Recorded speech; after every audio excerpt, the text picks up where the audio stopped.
You're listening to the LA Football Podcast.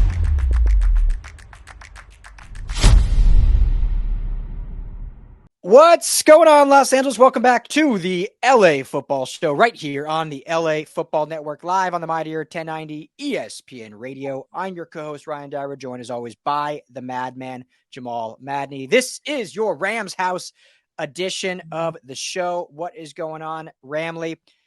Don't really have a lot to talk about, but we're gonna find a way to go through it and have some enjoyable, fun Rams talk for you, because we always love talking about our Rams. But Madman, what's going on, brother? How we doing? Doing well, Ryan. Excited to talk Rams here. The most interesting team in the world, right? I mean, are the Rams not the Dos Equis of the NFL? You never know what's going to happen next, and I think that's the fun. From Super Bowl championship to rebuilding year to refurnishing year to back in contention to we don't know if McVay's coming back. Now he is. It's always, we don't know if Les Snead is a genius. He was yesterday. He might not be today. It's just always fun to talk the Rams. Yes, always. Even with not a lot going on, there's still plenty to talk about. So exactly excited. Right. Thank you all for being here. We will release more information, but we're going to start doing this show live every Monday and Thursday. Very excited about that, so we can interact more with you right on our YouTube channel, on Twitter, also on Facebook, and on the website, of course, LAFBnetwork.com. But if you go to Rams LAFB YouTube, you can join the chat there. So we'll release times, but all four of our teams, we're going to do live starting next week, Mondays and Thursdays in the evening. So really looking forward to that, to be able to hang out with all you live and get all your questions and kind of keep growing this thing and growing. I think I was a little inspired, Jamal, watching Pat McAfee have over 500,000 people watch him live, doing more than like the likes of CNN and other network television. I mean, this is off topic, but that was impressive for us little guys, that this is what we do. And that's how, obviously, he's a former player, has a big network, had Aaron Rodgers on, but it's still cool to see a guy that's just like doing a show on YouTube and there's 500,000 people watching. So that's what we're aspiring to be, right? It absolutely. I mean, it speaks to where the future of media is headed. And when you talk about so many folks have sort of cut the cord and over the last 5 or 6 years, and the advent of streaming and now the advent of homegrown content generation and the ability to become media, if you sort of work hard enough and sort of break down some of the walls that are coming down, media is the one industry that may be most ripe for disruption over the next 3 to 5 years. Given everything that's going on. So Pat McAfee has been a trailblazer for guys like you and me and others. And it's always fun to have a guy like Aaron Rodgers, on your show. That's kind of the ultimate character right there. You don't know what he's going to do, what he's going to say. There's nothing like having a self-absorbed diva with sort of an IQ complex to really drive ratings. And Aaron Rodgers is all of those things. Yeah, I think we won't get into it, but I part of me thinks Aaron Rodgers is kind of a genius. Like, I feel like he just knows exactly what he's doing, and he's just like, well, I'm going to milk it. Like, I don't care. He obviously doesn't care if he pisses people off. He's not close to his family. He doesn't have a lot of feelings for other people. I feel like he's just kind of like, people are going to just people are going to eat this up. Yeah. I mean, he's very intelligent. I mean, a lot of people have even said that, from his days at Berkeley and whatnot. I mean, he's a thinker. He's a pragmatist. He is highly intelligent. I think the EQ is lacking a little bit, and that becomes a bit of a problem, right? When you don't really like people and people don't really kind of follow you, that's kind of hard to be a quarterback in January and not have people follow you, right? That those two things don't quite go hand in hand, and I think it's one of the reasons why he's arguably one of the 5 greatest quarterbacks in the history of the NFL regular season, but really with only one deep playoff run. Yeah, exactly. So last thing I'll say about that, and we'll get into some Rams talk. And but the only thing that has annoyed me, I guess, with the villainization, if you will, and we'll just stick to the NFL, and we'll just stick to quarterbacks, is I feel like the two right now in 2023 most villainized quarterbacks are Rodgers and Russell Wilson. And both guys have their faults, absolutely. Have their quirks, absolutely. But neither one are like systemically bad dudes doing bad things in the community, doing anything against the law. And for some reason, they're the two at the top of like most hated in the NFL when you have, I won't even throw out names, but you have, others that have actually committed like crimes and doing other things. That's one thing that annoys me with it. Just like it drives so much clicks and talk about and debates on, ESPN, different shows. And I'm just like, why are we talking about a guy that just doesn't like the media? Like, let's move on to something else. I don't know. It's always just annoyed me. No, Ryan, I mean, it's a great point. It actually speaks more to human nature. I mean, and when you look at guys like Russell Wilson, guys like Tom Brady, guys like Aaron Rodgers, there's actually one common thread with all three of them as to why they have been sort of disliked to a certain extent over the years. And that is because I think the common fan, the average fan, doesn't really know who they are. And I think when you have that, when there's a little bit of a wall there and sort of a discovery, a lack thereof about who this person actually is at just sort of a normal level and what are they really like, Brady's someone who sort of always says the right things. And Russell Wilson is a guy who, gets criticized for being kind of fake, right? Everything is sort of so artificially crafted. I mean, he might as well be a politician.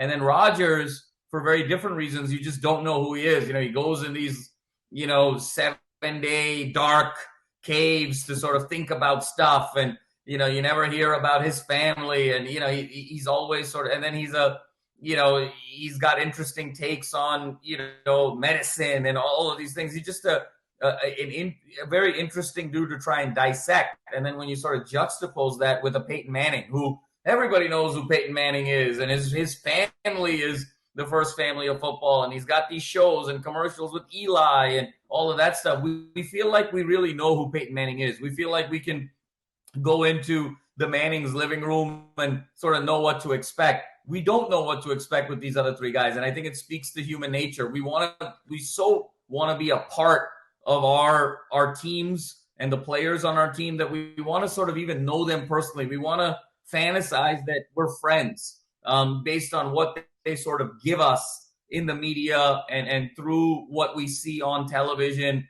and through social media. And when those guys don't give us what we want, what we're craving for, then there's sort of this natural tension. There's this sort of natural almost hostility towards them.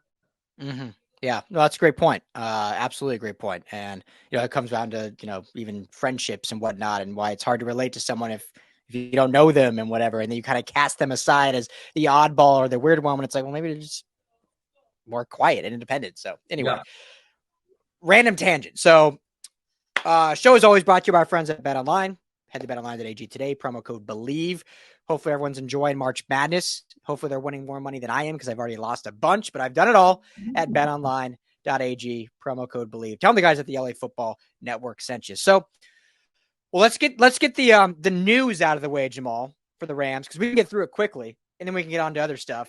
Coleman Shelton, re-signed, coming back. That's the news for the Rams.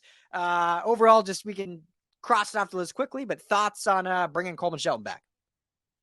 I think it's a great move, obviously, and he should feel like he's part of an exclusive club, frankly, this offseason, because we keep, it's been sort of one-way traffic for the Rams in the offseason. We're opening the door and sending people out the door, and here he comes in the door, so it's kind of like it's sort of a reverse bouncer phenomenon that's going on over here. So really thrilled for him, and it's nice to know that the Rams want to, field a team next year, with enough guys, so it's I'm happy about it. And, jokes aside, we know what the Rams are doing. We know what their plan is. And I think he's a great fit. Yeah. I mean, Shelton's a guy that came in as I believe a walk-on at the University of Washington. And so I love seeing those guys rewarded, get playing time. And I think what makes him so great for this team is his versatility, which whether it's due to injuries or just due to underplaying or whatever, he can really play three spots on the line, which I think is so huge and makes you so valuable. And when you look at the Rams offensive line going in the next year, and this is all just hypothetical and guessing, but if I were to build the offensive line, I would have Leonard Jackson as my starting left tackle, who I thought came on strong last year after, again, being another walk-on out of Iowa. So for all the faults of the Rams offensive line coaches, they've done some good things with these walk-on players. So I'd have Leonard Jackson, left tackle. I'd kick Joesph Noteboom into left guard. You got Brian Allen coming back at center. And then at that right guard position, you kind of have a battle between Coleman Shelton or Logan Bruss, who was drafted last year, and then the stalwart and Rob Havenstein. So if everyone's healthy on paper, I mean, you have a decent starting five. Obviously, you'll add them in the draft, and you'll get a Tremaine Ingram also back, who obviously they've been bullish on for quite some time as your kind of 7 depth there going into the draft. So this Coleman Shelton signing was big. I know it's the only one they've done so far. You mentioned everyone's been out the door. He's the one in, but it was a very important one because, as we've talked about a lot, we talked about last segment for the Chargers, last podcast, free agency is used, in my opinion, needs to be used to fill needs, and then the draft is used to build upon that and to better your team for the future. But you don't want to go into the draft with needs because you're just swinging and hoping at that point. Unfortunately, based on what the Rams have had to do, unfortunately with their cap space, they do have 11 picks, and they're probably going to be going in with some needs, but at least Coleman Shelton checks one of those off, and at least the offensive line, like if we're being really honest, Jamal, and if you disagree with me, please, I mean, I know you'll tell me. I don't have to ask you, but if you disagree with me, tell me. But I feel like the offensive line, as it is right now with health, it's not a need right now. Yes, they still need to add more in the draft. I know a lot of people want to see them upgrade at positions, but to me, it's not a need with who they have on the roster as it stands right now. Yeah, Ryan. I think they need to sort of fortify through the draft. I don't think I'll caveat it by saying it's not a need in free agency at this point moving forward. I think that you can get what you need through the draft, and I think that's where they'll focus at least a couple of their picks on for sure, given where we were last year. So I think that's kind of solidifies the game plan here for the Rams. And I think that the draft is going to be so interesting because these 11 picks, Ryan, they are going to really, get a few shots on goal. And these guys are going to need to produce for this team, especially when you look at Robinson's probably going to be out the door, and everyone that's already exited. Van Jefferson's going to slide over to 2. And then you've got your offensive line situation. We'll see what they do at running back, what happens with Akers. And then, obviously Ramsey no more, Wagner no more, Floyd no more. And so now we get into this position, Nick Scott, no more. So now we get into this position here where we got to really hit on some guys that, want to get after it and get on the field.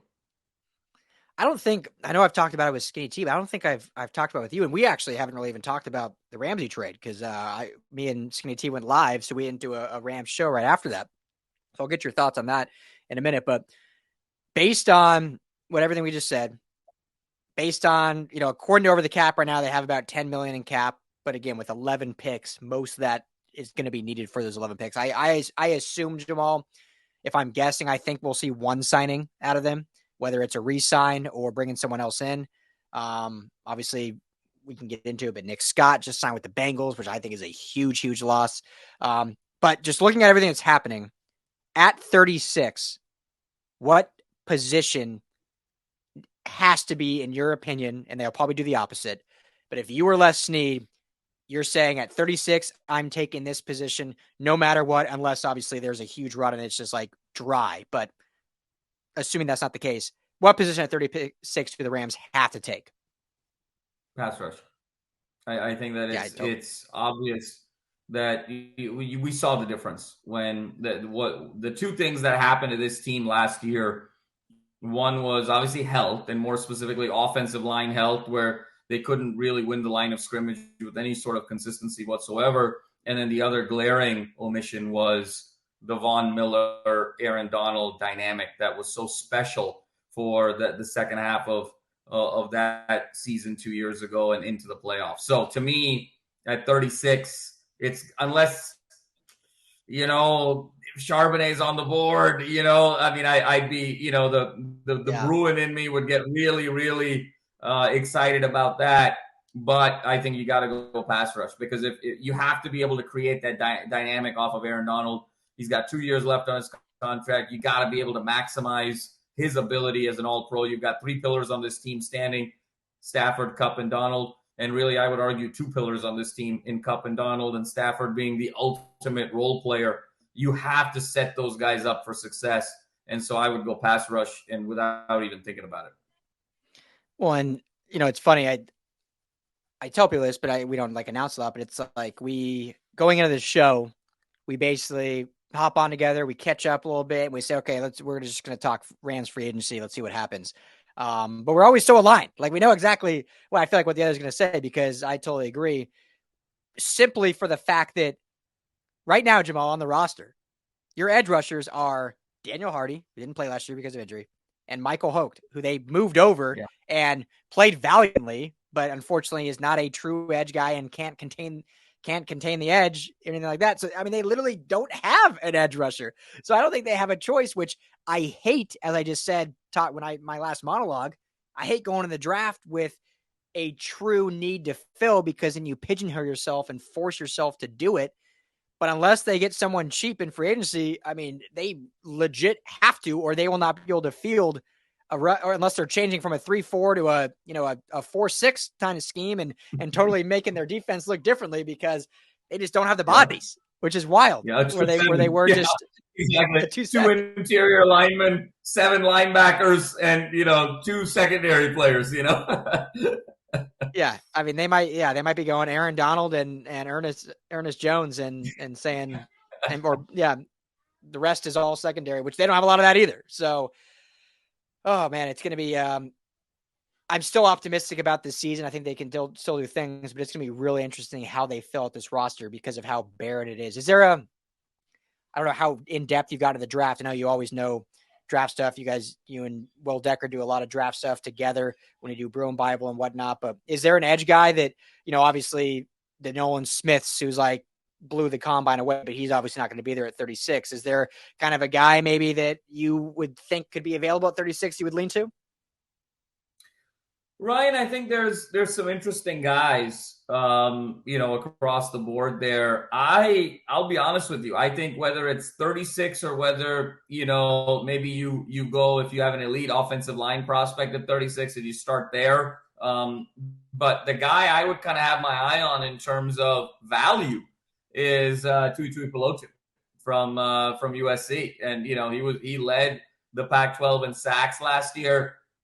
And really was the sole dominant player, him and Kalen Bullock on that team last year. And so obviously there's some guys at Georgia, and there's some guys obviously in the SEC at Bama, Ole Miss, and what have you. And of course, Ohio State kind of has their guys. But I think if you're sitting at 36, you have to go pass rush. A lot of people have Tuipulotu, a little bit lower than 36, kind of in the 60s, 70s, 90s, one round away. But I think you and I have always believed in, when you have your guy, just take your guy. It doesn't really matter where it is, because there's no guarantees you're going to get that guy in the next cycle. I would actually go Tuipulotu, because I think he's going to come in right away and make an impact. Sometimes with pass rush, what tends to happen is you're playing so much for upside where, the first year or two, it takes sort of a while for these great pass rushers to kind of get used to the game and then sort of grow into it. We've seen flashes of Thibodeau. We saw sort of flashes of Young his first year. It takes them a little bit of time to really get going. Even with Hutchinson, you see flashes with some of these top-end prospects because they're still really growing into their enormous potential. But sometimes when the ceiling is a little bit lower on these guys, they kind of know their games. They know who they are.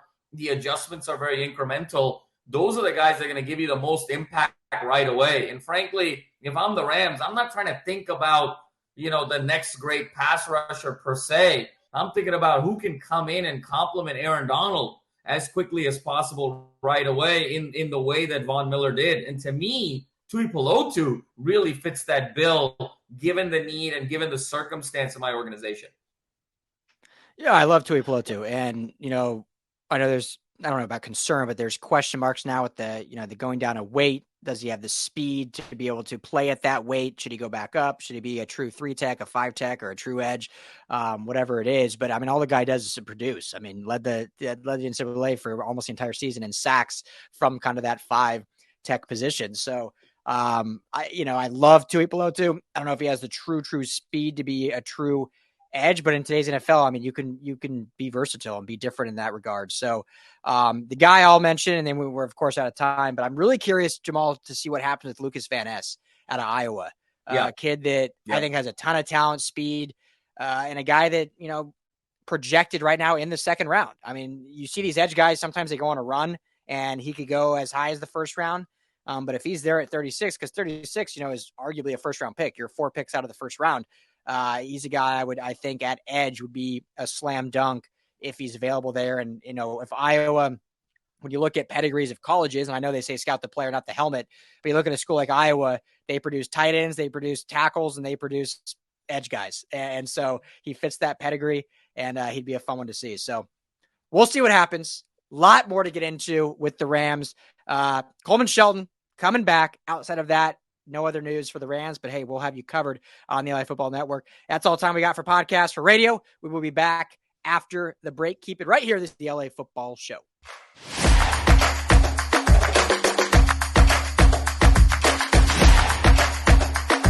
You're listening to the LA Football Podcast.